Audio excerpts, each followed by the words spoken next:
সুনামগঞ্জের সুরমা নদীতে ট্রলারে করে পাচারকালে আটক করা হয়েছে ৯০টি ভারতীয় চোরাই গরু। বিজিবির সহযোগিতায় জেলা প্রশাসনের নেতৃত্বে গঠিত টাস্কফোর্স এই অভিযান চালায়।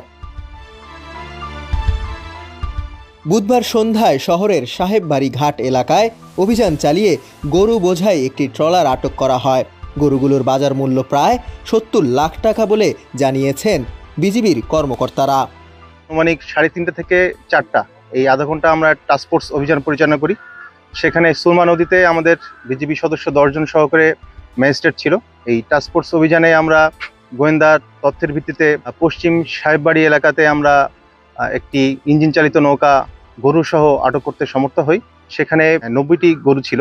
লাস্ট যেটা আমরা নির্দেশনা পেয়েছি জেলা প্রশাসন হতে, 90টি গরু আমরা এখন এই সুনামগঞ্জের যে স্থানীয় লোক আছে তাদের জিম্মায় দেওয়া হবে। ম্যাজিস্ট্রেট কর্তৃক একটি নিয়মিত মামলা দায়ের করা হবে।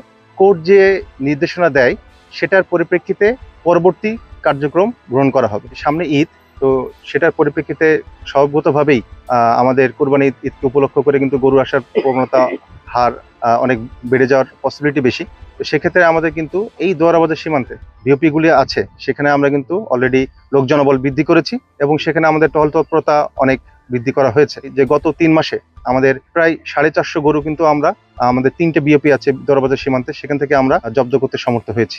গরুগুলো ভারত থেকে মেঘালয় হয়ে ভোগলাবাজার সীমান্ত দিয়ে আনা হয়। পরে স্থানীয় গরুর সঙ্গে মিশিয়ে কাগজে বৈধ দেখিয়ে নদীপথে দেশের অন্য এলাকায় পাঠানোর চেষ্টা চলছিল।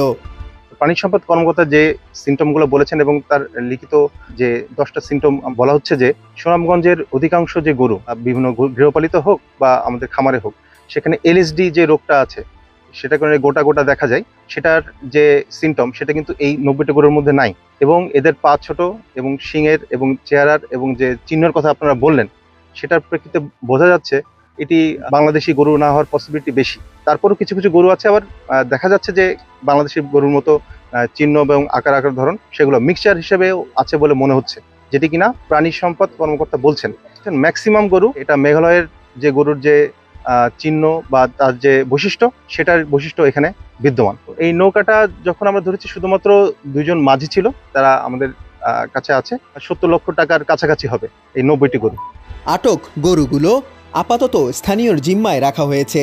নিয়মিত মামলা দায়েরের পর আদালতের নির্দেশ অনুযায়ী পরবর্তী ব্যবস্থা নেওয়া হবে।